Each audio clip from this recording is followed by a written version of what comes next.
नमस्कार, लोकवार्ती पॉडकास्ट पे आप सभी का स्वागत है।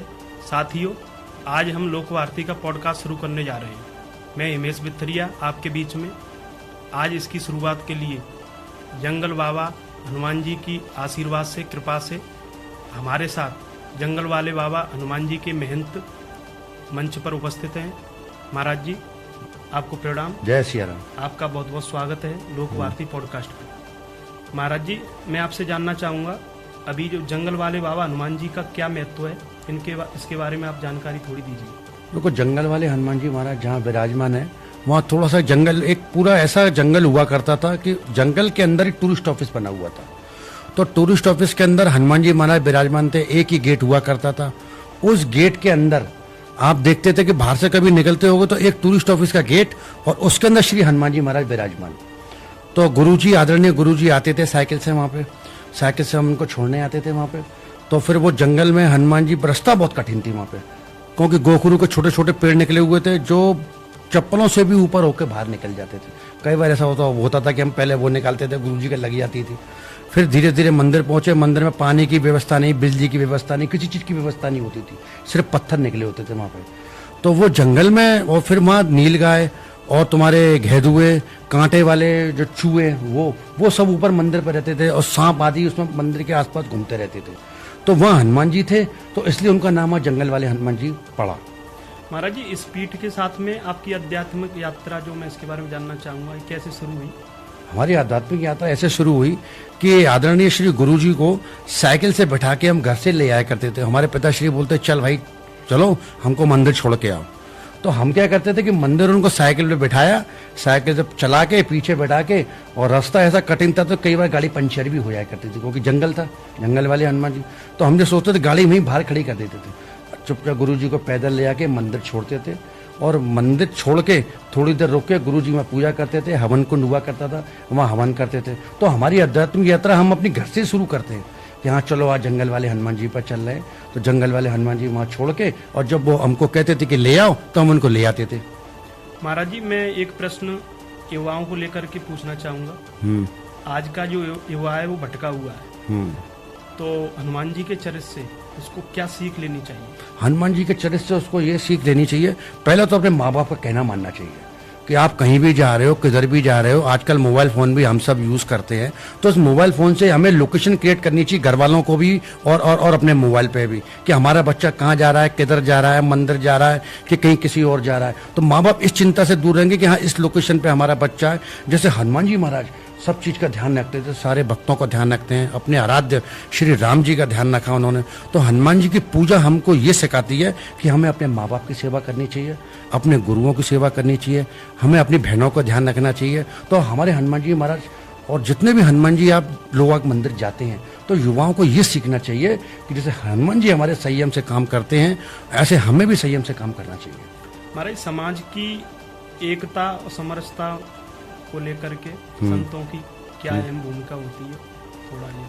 हाँ देखो, संतों की अहम भूमिका है। इन धार्मिक क्षेत्रों में जब तक संत नहीं पहुंचते तो हमारा मंदिर शुद्ध नहीं होता है।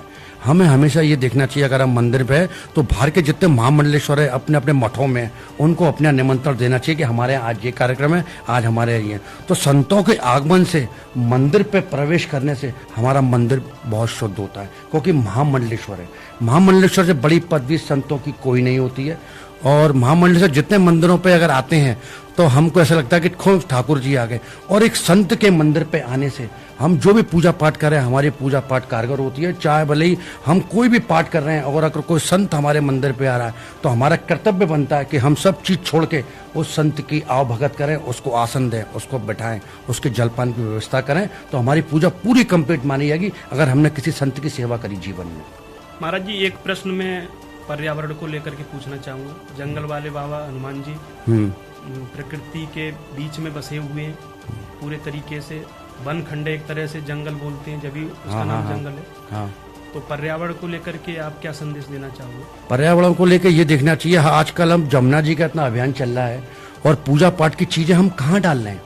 हम इस बात को निर्णय नहीं ले पा रहे कि हम पूजा पाठ की चीजें, हम तो अपने जितना संकट में जो हनुमान जी का जो पूजा का सामान होता है, तिलाक्षी राज के बगल में जगह पड़ी हुई है, हम सारा फूल जितने भी सारे हैं वहाँ डिस्ट्रॉय करते हैं। तो वो क्या जमीन में भूमिगत हो जाते हैं।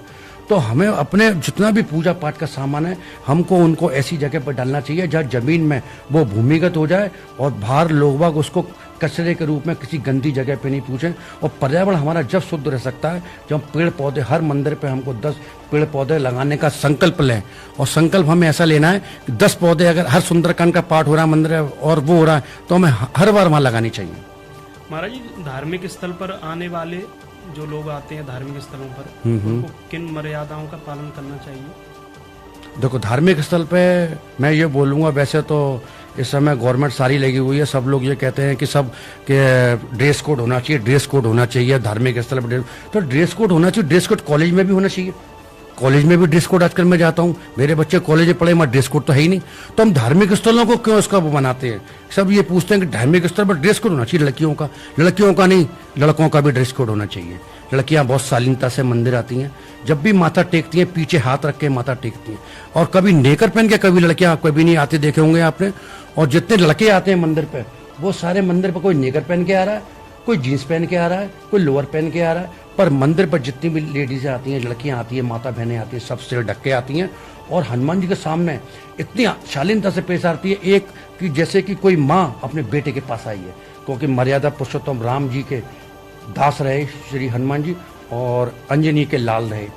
तो हमको ये सोचना चाहिए यंग बच्चों को कि हम जो भी मंदिर जा रहे हैं शालीनता से जाएं। और इस चीज़ का भी ध्यान रखें कि हम जिस मंदिर पे आए तो हमें वहाँ कौन सी बातें करनी चाहिए। धार्मिक बातों के अलावा हमें कोई फालतू की बात वहाँ ना करनी चाहिए। महाराज जी, एक आखिरी प्रश्न है, बताइए। आशीर्वाद के रूप में समाज को आप आशीर्वाद के रूप में और ये क्या संदेश देना चाहेंगे? मैं देना चाहूँगा कि आपके चैनल के माध्यम से जो ये आज उठाया गया है और आपने हमको बुलाया, इसके लिए तो आपको बहुत बहुत साधुवाद, बहुत बहुत धन्यवाद देते हैं आपकी पूरी टीम को कि आपने ये प्रश्न जो उठाए, ये प्रश्न आज तक किसी ने नहीं उठाए। सब प्रश्न ये उठाते हैं कि मंदिर कैसे बनेगा, लोग वहाँ कैसे आएंगे, क्या व्यवस्था है। आपने उस पर ना ध्यान दो, आपने जो पॉइंट पूछे इसके लिए मैं आपको बहुत बहुत धन्यवाद देना चाहूँगा कि आपका ये चैनल रातों रात दिन रात तरक्की करे। श्री हनुमान जी और श्री गुरु जी का आशीर्वाद आपके चैनल पर हमेशा बना रहे। बहुत बहुत धन्यवाद महाराज जी, और आपको मैं प्रणाम करता हूँ कि आपने समाज को बहुत अच्छे संदेश दिए। प्रणाम।